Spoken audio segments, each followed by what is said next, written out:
Episode 1: Digital Burnout and Mindfulness, Byung-Chul Han and Zen. Introduction: A modern life paradox. Imagine this. You're lying in bed at midnight, eyes burning from yet another 16-hour day of screen time, mind buzzing with notifications. You scroll aimlessly, exhausted but unable to disconnect. Even though your body is tired, your thumb keeps swiping TikTok, emails, news, more TikTok. It's like your mind forgot how to switch off. Sound familiar? If so, you're not alone. We are living in what I like to call the age of distraction. Hello, and welcome to the very first episode of our new podcast series. I'm Miran Dovryn, your host and friendly digital companion. In Season 1, The Age of Distraction, we're exploring how to find meaning and balance in a world of constant connectivity. Today's episode dives into digital burnout and mindfulness, bridging insights from philosopher Byung-Chul Han and ancient Zen wisdom. Together, we'll unravel why so many of us feel utterly burnt out by the digital world, and how a bit of mindfulness might just save our sanity. Quick favor before we jump in. If you enjoy this episode and want early access to future ones, please consider subscribing to our Patreon. It supports the show and gives you cool perks like behind-the-scenes content and early releases. You can also visit our website for more info, show notes, and resources from today's discussion. All right, thank you. Now let's get into it. The allure and agony of endless connectivity. Let's set the scene. In 2025, the average person worldwide spends about 6 hours and 40 minutes a day on screens. That's roughly 40% of our waking life engaged with laptops, phones, TVs, and tablets. In some countries, it's even higher. For example, many people in the US exceed 7+ hours daily glued to devices. If you're Gen Z, it might be closer to 9 hours a day staring at a screen. Just think about that. We now spend as much time in digital worlds as we do sleeping. No wonder our eyes are dry and our heads are spinning. What are we doing with all those hours? Sure, some of it is work or studying, but a huge chunk is mindless scrolling, bouncing between apps, juggling messages, endless feeds. In one recent survey, 45% of respondents, nearly half, admitted they feel addicted to their smartphones. And it's not just kids these days. Even 44% of Gen X and 29% of boomers said the same. We have this compulsive itch to check our devices constantly. Why? Top reasons people gave were entertainment, boredom, and distraction. In fact, 41% said they reach for their phone to distract themselves when nothing pressing is happening. It's like we've developed an allergy to any idle moment. The second there's a pause in the day, we reflexively grab our phone to fill the void. This mass behavior is so new, historically speaking, that psychologists and philosophers are scrambling to make sense of it. On one hand, we're more connected and informed than ever. On the other, we're restless, anxious, and frankly fried. The World Health Organization now recognizes burnout as an occupational phenomenon, and although that mainly refers to work, a lot of our burnout today is digital. We live in a 24/7 culture of updates and alerts. The result? Digital burnout. A state of mental and emotional exhaustion from constant digital input. It's that drained feeling you get after jumping between Zoom meetings, Twitter debates, and Instagram posts all day until you have nothing left to give. I'm sure you felt it. The brain fog, the irritability, the sense that your attention span has been sawed down to milliseconds. Maybe you find it hard to focus on a single book or a deep conversation without your mind darting back to your phone. You're not alone in that either. Our attention is being sliced and diced by the myriad demands of the online world. And paradoxically, even though scrolling feels relaxing in the moment, it often leaves us more tired and empty. It's like eating candy when you're starving, a quick spike of energy, then a crash. So how do we get here? To understand our predicament, let's turn to a contemporary philosopher who nailed the description of our hyperdigital life, Byung-Chul Han. Burnout Society, Byung-Chul Han's warning. Byung-Chul Han is a South Korean German philosopher who has become a bit of an intellectual rock star for diagnosing the pathologies of modern life. In his book, The Burnout Society, Han argues that our late capitalist culture has transformed from a disciplinary society into an achievement society. What does that mean? In the past, think 19th or early 20th century, society kept us in line with lots of no, you can't, strict rules, obedience, and discipline enforced by others. Today, it's flipped. Now the message is, yes, you can. You can do anything, maximize your potential, be the best version of yourself, hustle 24/7. On the surface, that sounds empowering, but Han says this relentless positivity is exactly what's making us sick. Depression, he claims, has become the defining illness of our age, a kind of burnout from too much yes, we can. Think about it. When society tells you nothing is impossible, failing or even slowing down starts to feel like a personal flaw. If others seem to be achieving nonstop, you feel guilty when you're not. According to Han, we've internalized an inner taskmaster. We no longer need bosses or teachers hovering over our shoulders.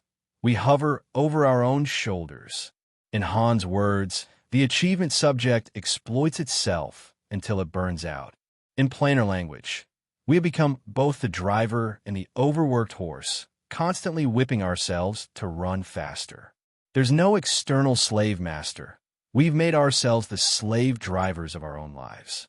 He introduces two key ideas that ring so true in the digital age: hyperattention and self-exploitation. Hyperattention. Han uses this term to describe the frenzied, fragmented focus that defines our day-to-day existence. We try to pay attention to everything at once. He actually compares us modern multitaskers to animals in the wild. Picture a rabbit nibbling clover in a meadow. Even as it eats, its ears are flicking around for threats. It can't deeply savor that clover because it must stay on alert. That's us with our phones, inboxes, and feeds, always scanning for the next thing. Han writes, multitasking amounts to regression. It is an attentive technique indispensable for survival in the wilderness. Ouch! He's basically saying all our fancy tech has thrust our minds back into a primitive fight-or-flight mode. When you're answering emails while on a Zoom call, while glancing at news headlines on your phone, your mind is scattering its attention like that wild animal processing 100 stimuli. No wonder we feel anxious. We're stuck in survival mode, not living mode. We can never fully immerse ourselves in one thing, because mentally we're half expecting a predator to pounce or a boss to ping at any moment. Han observes that in such a state, any concern for the good life, things like joy, wisdom, true presence, gets overridden by a brute survival instinct to just keep up with the stream. In a tragic irony, by trying to pay attention to everything, we lose the ability to pay deep attention to anything. Self-exploitation. This concept is Han's bombshell insight. In the past, exploitation was something done to people by harsh bosses, oppressive regimes, etc. But today, we've absorbed the logic of productivity so thoroughly that we exploit ourselves on our own initiative. We've become, as he says, entrepreneurs of ourselves, constantly optimizing and monitoring our performance. Social media intensifies this. We curate our personal brand, hustle at work and side projects, and feel guilty if we're not being productive every second. What used to be free time is now rebranded as grind time, or a chance for a side hustle. Even relaxation becomes a thing to hack or monetize. Ever feel pressure to turn a hobby into an online business? Han points out a sinister aspect of this. When we burn out, we often don't realize it's because we've been overworking. Instead, we feel we just weren't good enough. We turn the blame inward. If others can do it all, why can't I? Maybe I'm too weak. But the truth is, the entire culture is pushing everyone to their limits. The disappearance of domination does not entail freedom. Excess work and performance escalate into auto-exploitation, Han writes. We voluntarily push ourselves until we collapse. Burnout, far from being a personal failure, is the pathological consequence of voluntary self-exploitation. In other words, it's a sickness born from freely overworking to the point of self-destruction. Han's description is powerful because it captures that weird contradiction. We feel free and motivated, Nobody's forcing us to check Slack at midnight or take on that extra freelance gig. We do it ourselves, maybe even with a sense of pride. Yet we also feel trapped and exhausted, like hamsters on a wheel. As he neatly puts it, freedom and constraint coincide in today's ethos.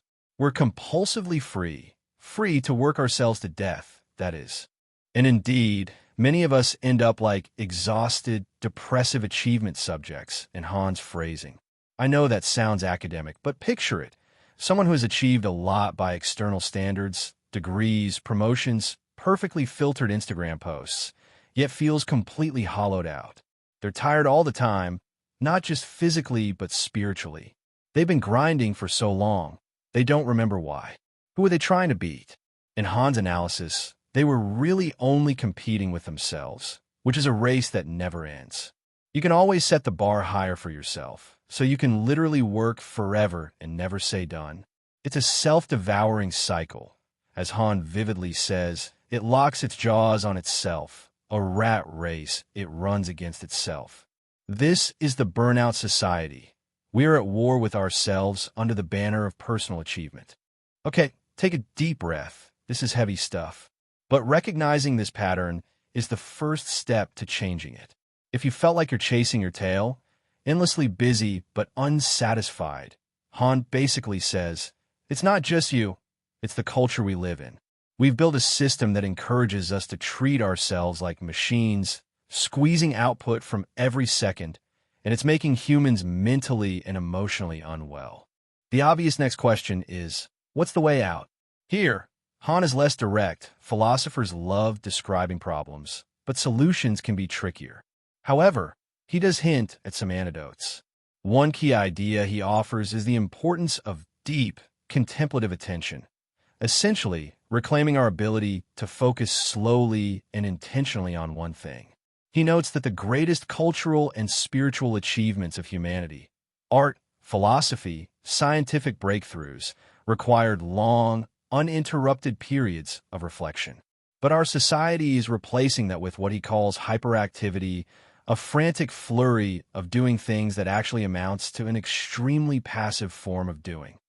Interesting paradox, all our busyness, the frantic emailing, posting, refreshing, might feel active, but Han says it's actually passive, a reflexive reaction to stimuli rather than a freely chosen action. We're reacting more than acting. Han even uses the word hysterical to describe our constant work and productivity, like we're afraid of what might happen if we stop, even for a moment. He suggests that this hysterical hustle is a reaction to avoid a sense of emptiness or lack of meaning that we don't know how to face. So instead, we just do more stuff, hoping to drown out the feeling of emptiness. If that hits a bit close to home, yeah, it did for me too.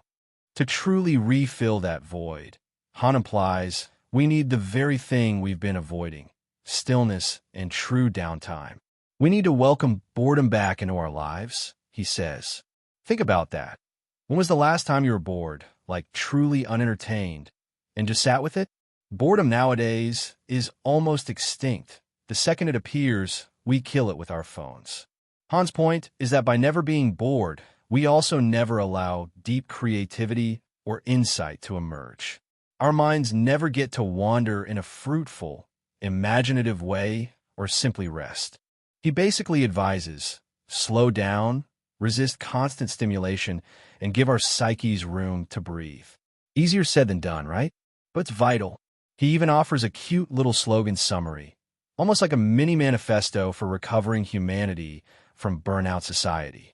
Less calculation, more contemplation. Less optimization, more leisure. Not side hustles, but cultivation. In other words, step off the treadmill of endless self-optimization and rediscover the art of living. Leisure here doesn't mean binge-watching Netflix while simultaneously checking TikTok. It means true leisure, unstructured time, single tasking, maybe doing nothing at all or savoring one simple activity.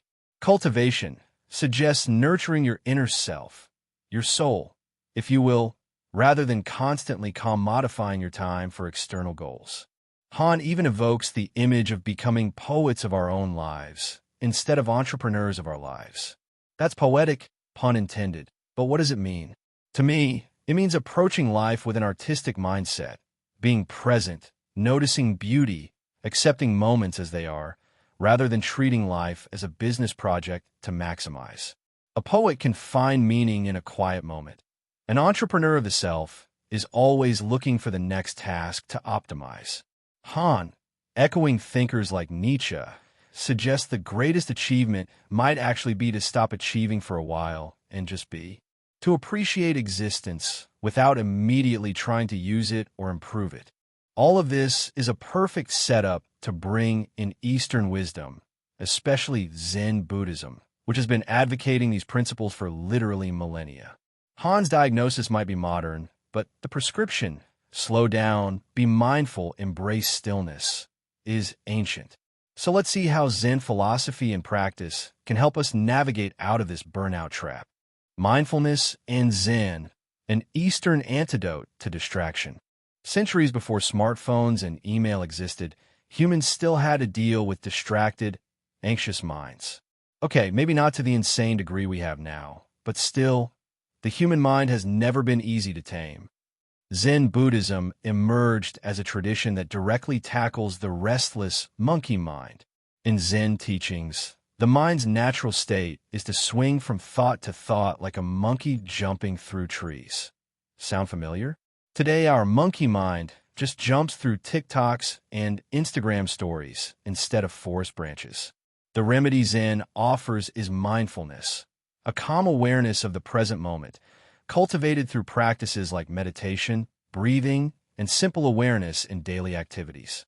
One of the core insights of Buddhism, and Zen in particular, is that much of our suffering comes from our own minds, our racing thoughts, endless desires, and refusal to live in the now. Over 2,500 years ago, the Buddha taught that craving and attachment lead to suffering. I can't help but chuckle at how on point that is for digital life. Our craving for validation, likes, retweets, our attachment to our devices, and the dopamine hits of new content. It's practically a recipe for dissatisfaction. There's a famous analogy from Buddhist teachings.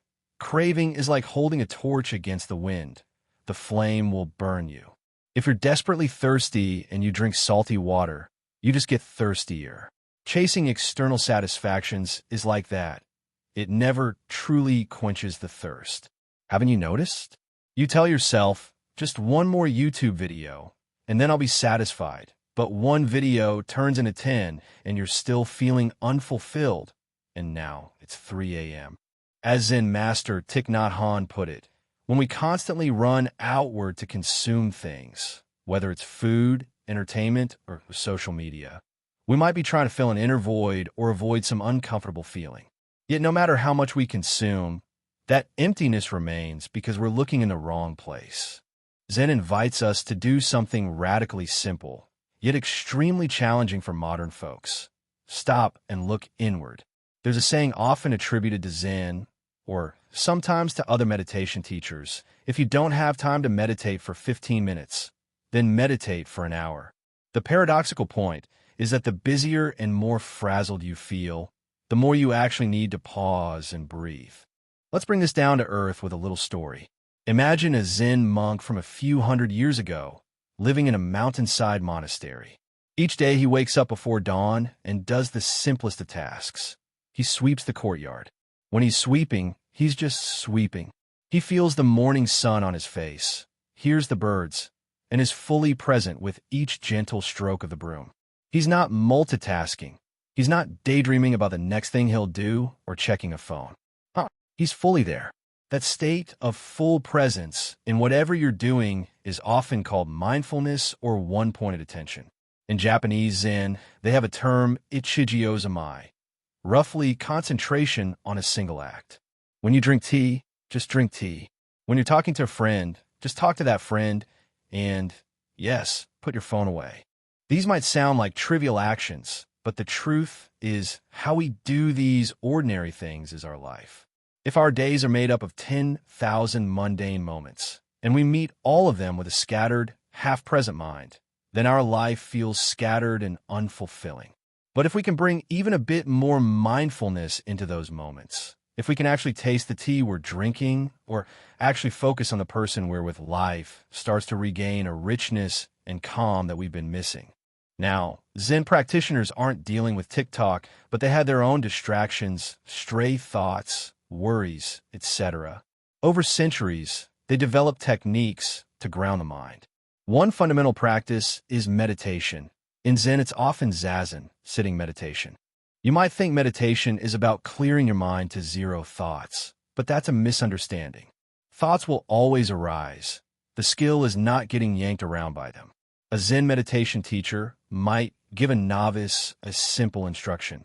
Follow your breath. Count each inhale and exhale from 1 to 10, then start over. The first time you try this, it's laughable how quickly your mind wanders off. 1, 2, 3. Oh, I need to reply to that email. Wait, focus. 4, 5. I wonder what's for dinner. Oh no, I lost count. It's like trying to train a puppy. Your attention keeps wandering off, and you gently bring it back. The practice isn't in being perfect, it's in repeatedly returning to the present. Why am I talking about breathing in a podcast about digital burnout? Because mindfulness training is like a gym for your attention span. It literally rebuilds those muscles of focus and awareness that modern life has atrophied. Studies have shown that regular mindfulness meditation can improve concentration and reduce feelings of anxiety and distraction. But beyond the science, there's a philosophical point. Mindfulness teaches us that we are not helpless in the face of our racing minds or our phone addictions. There's a gap, however tiny, between an impulse and our action. If we become aware of that moment, we gain some control. For example, one Buddhist teacher noted, "The moment you feel an urge to grab your phone out of habit, pause and ask, is my mind peaceful and content right now?"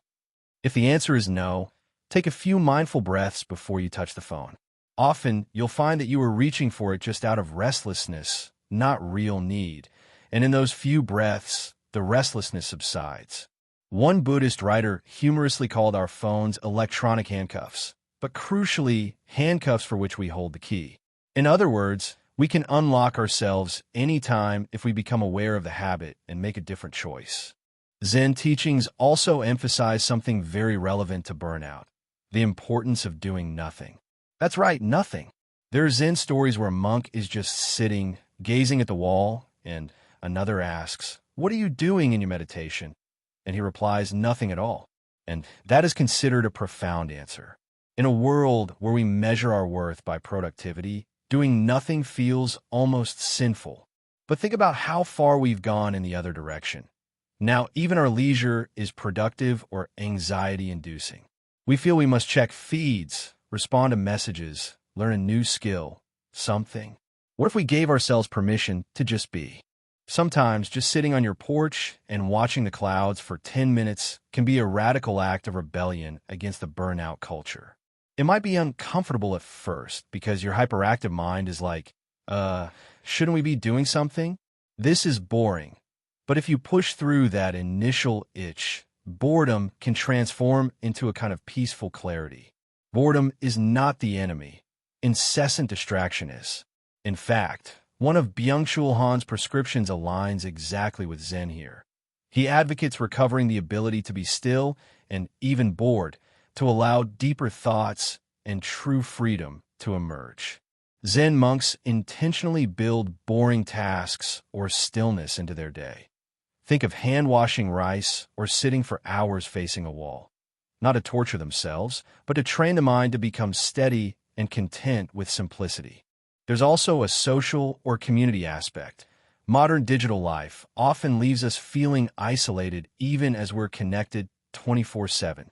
In contrast, traditional Zen communities and other spiritual communities enforced periods of screen-free, face-to-face interaction long before screens existed. For instance, monks gather to chant or work in the gardens together. These are analog, fully present communal experiences. For us, this could be as simple as creating tech-free zones in our life. Maybe dinner time is sacred. No phones at the table, just human conversation and tasting your food. A lot of families are trying this nowadays, a kind of mini Zen practice at home. Or maybe you institute a digital Sabbath. one day a week with no social media or internet, just to reconnect with offline life. It's striking how refreshed and human you can feel after even a short break from the endless digital chatter. Zen also teaches about impermanence. Everything changes, nothing lasts forever, including our stresses. A mindful outlook reminds us that the notification buzzing frantically right now doesn't have to be answered this second. The world won't end if we respond an hour later. Stepping away is okay. Zen master Thich Nhat Hanh often guided people to simply breathe and smile at their anxiety, to create a little space around it. If we can smile at our own frantic urge to check the phone, we've already begun to master it rather than be mastered by it. I want to share a personal example. I used to carry my phone into bed every night. I'd spend an hour or more in the infinite scroll before sleep. I justified it as relaxation, but I'd often stumble on something upsetting, news, someone's stressful post, right before trying to sleep. Not great for rest. And even if it was entertaining, my mind was hyperstimulated. I'd sleep poorly, and the first thing next morning, I'd reach for the phone again, starting the cycle anew. It wasn't until I deliberately began charging my phone outside the bedroom and using an old-school alarm clock that I broke the spell. The first few nights without my phone were weird. I felt almost itchy, like part of me was missing. But then, I started to appreciate the quiet. I read a few pages of a novel, or just let my thoughts wander. I slept deeper. In the morning, I'd wake up with my own thoughts and a sense of calm, instead of immediately drowning in the social media torrent. It's such a small change, no screens in bed, but it had a disproportionate impact on my mental well-being. Zen would call that kind of change mindful consumption. It's not just what we eat or drink that we consume. We also consume information and stimuli. Being mindful of digital consumption means choosing what not to consume just as much as what to let in. Perhaps we can all ask, what digital content do I mindlessly consume that leaves me feeling empty or agitated? Can I replace some of that with nourishing content like time in nature, time with friends, or simply silence? As Thich Nhat Hanh observed, we often fill up our feelings by consuming stuff, videos, snacks, online shopping, to avoid confronting sadness or loneliness. But no matter how much Netflix we binge, it won't solve loneliness. It just postpones facing it. If instead we mindfully acknowledge our feelings, maybe journaling or talking with a friend, those feelings lose some hold and the urge to self-distract lessens. A beautiful Zen saying goes, when walking, walk. When eating, eat. It reminds us that life is happening here and now, not in some multitasked future. If we don't attend to the present, we miss our actual life, which is a series of present moments. Meanwhile, the digital world constantly pulls our attention away from the present. You could be eating dinner, but mentally you're in a political argument on Twitter or envying someone's beach vacation photo on Instagram. You're physically there, but mentally elsewhere. Zen training repeatedly bells us. Come back to here, to now, because honestly, now is all we ever truly have. This isn't to demonize technology. After all, you're probably listening to me right now through some wonderful tech. Our digital tools can be incredibly useful and even uplifting if used wisely. The key is who's in charge. Do we control our attention, or do the apps and endless feeds control us? Mindfulness puts you back in the driver's seat of your own mind. It builds a muscle to notice, I have the impulse to refresh my email for the 30th time this hour. Maybe I don't actually need to. Let me take a walk instead. It's a gentle self-awareness that gives you choice again rather than running on autopilot. Finding balance, becoming human beings, not just doings. We've journeyed through the problem, digital burnout born of hypertension and self-exploitation, and glimpsed a solution in mindfulness and Zen's age-old wisdom. How do we bring it all together in real life? How do we reconcile the Western drive to achieve with the Eastern urge to let go? Is it possible to live in the modern world without burning out and without renouncing technology entirely? I believe it is. It's about balance and intentional living. Think of it like a dance between engagement and detachment. On one side, we have our ambitions, careers, passions. We want to engage with the world, do creative things, connect with others, Yes, even hustle at times to reach our goals. On the other side, we have a need to step back, to care for our inner life, to remember that we are more than our productivity. We are, as the saying goes, human beings, not human doings. Byung-Chul Han gave us a frank wake-up call about the cultural forces that push us to overdo. Zen gives us tools to reclaim our peace and sanity. We can use both. For example, Han calls out how multitasking shatters our focus, and Zen offers a remedy. Practice doing one thing at a time with full presence. Han warns that we treat ourselves like machines, and Zen reminds us to treat ourselves like gardens, something to cultivate gently, not exploit. A garden needs periods of activity, planting, harvesting, and periods of lying fallow. Likewise, maybe we can see our productivity in seasons. There's a time to really dig into projects, and that can be rewarding, but we must allow a season of rest without guilt. One practical synthesis could be rituals. Rituals are basically mindful routines. Maybe start your day not by immediately checking emails, but with a small ritual. Maybe making tea or coffee and sipping it quietly for 5 minutes, just tasting it. That could be your daily mini meditation. Or at work, take 5-minute breaks every hour to stand up, breathe, maybe look at the sky, or do nothing to recenter yourself. Treat those breaks as sacred. They're your sanity pit stops. These little practices can keep burnout at bay by punctuating the frenzy with moments of intentional calm. Another idea, digital Sabbath, as I mentioned.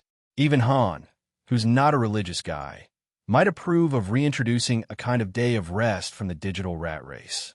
Perhaps one afternoon a week you go offline, take a walk in a park, or meet a friend in person, phones on silent. At first, it might feel like you're missing out on something online, but trust me, the world keeps turning. And when you come back to your phone, you realize you didn't truly miss anything crucial, but you gained a lot of real life in those hours. It's also worth noting that some of the big tech figures themselves practice mindfulness. It's almost funny. The people who design our addictive apps often meditate or send their kids to device-free schools. They know attention is precious. We too can reclaim our attention. There are even mindfulness apps out there. Yes, tech ironically trying to solve tech-induced problems that remind you to take breaks or do short meditations. By all means, use those if they help. Just don't end up doom scrolling in a meditation app. It's probably not designed to be scrollable, haha. Importantly, we should cultivate self-compassion. If you try some of these changes and fail, like you vow not to check your phone at dinner, but find yourself doing it anyway, don't beat yourself up. The goal is not to turn mindfulness into another achievement checklist. Ugh, I only meditated 3 times this week. I'm failing at relaxation. That would be the achievement mindset hijacking the healing process. Instead, gently notice what happened. I got anxious and grabbed my phone. Okay, noted. Next time, I'll try to be more aware. Zen is all about gently returning to now, again and again, without drama. Even as I speak to you now, I'll confess, I'm not immune to these issues either. I have days when I'm absolutely glued to my screen and feel my head buzzing. But what's different now is I notice the signs sooner. I'll catch myself and think, I'm feeling burned out.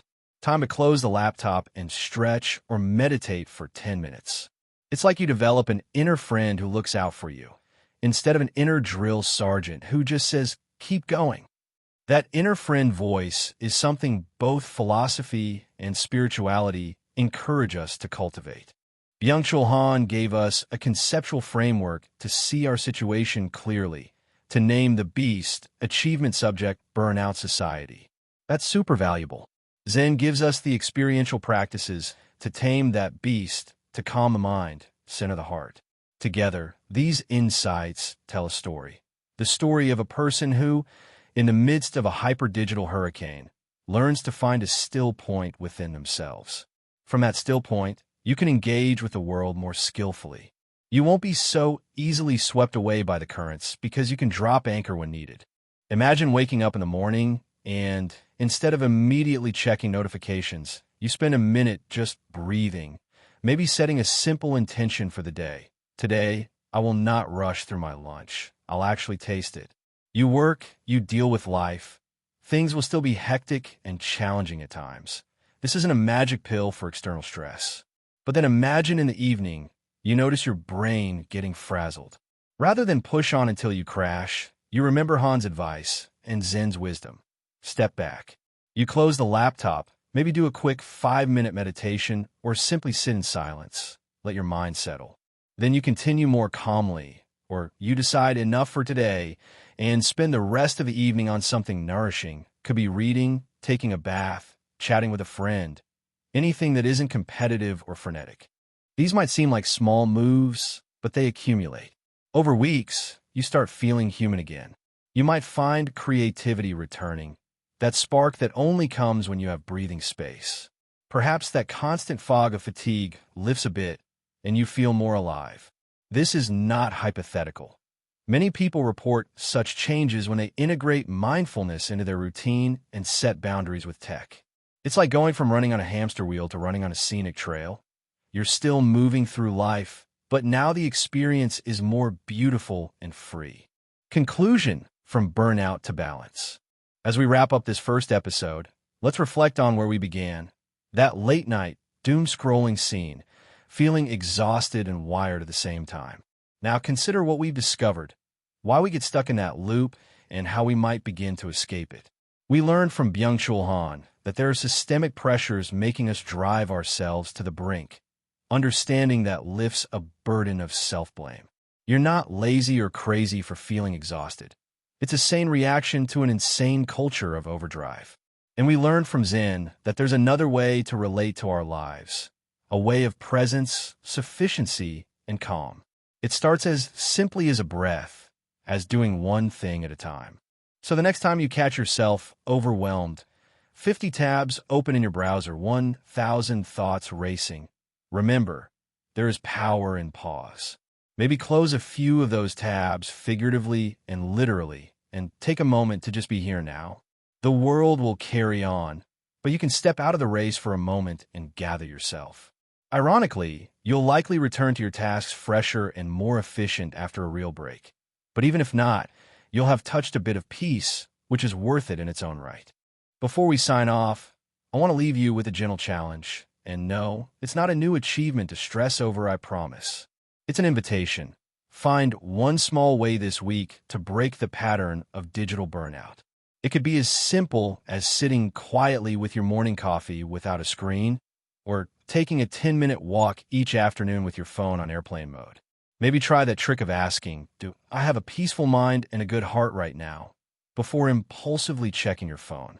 If the answer is no, do something nourishing first, a few stretches, a short meditation, hugging your pet, and then see if you even still want to check the phone. Treat it like a fun experiment in reclaiming your attention. I'd love to hear how it goes for you. If you found value in today's episode, remember to hit that subscribe or follow button so you don't miss upcoming episodes. And if you want to support this journey and get early access to each weekly episode, do join our Patreon community. Your support helps us keep this content coming, and I truly appreciate it. Patrons often get some extra goodies too, like exclusive Q&A sessions and early sneak peeks at episode topics. You can also head over to our website for show notes. I'll list some of the books and articles I referenced, in case you want to do a deep dive yourself, including Han's Burnout Society and a few Zen resources that inspired today's talk. Thank you so much for listening and taking this time for yourself. I know it's ironic. You might be listening on a device that also distracts you, but I hope this podcast could be a healthy use of your screen time, one that gives more than it takes. If nothing else, I hope it reminded you that you're not alone in feeling the pressures of the digital age, and that there are wise voices, ancient and modern, guiding us toward balance. In our next episode, we'll continue this journey by looking at freedom in an algorithmic world.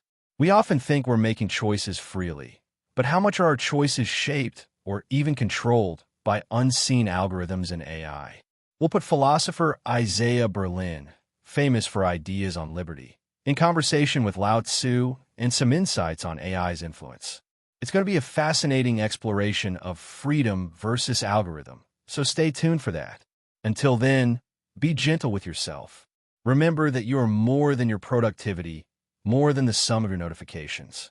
There's a real you here and now that deserves care and moments of peace. Take a breath, find a pocket of silence, and, as the Zen masters say, carry water and chop wood. Embrace the simple, and you might just find the profound. Thank you again for spending this time with me. Have a mindful day, and I'll catch you in the next episode. Take care.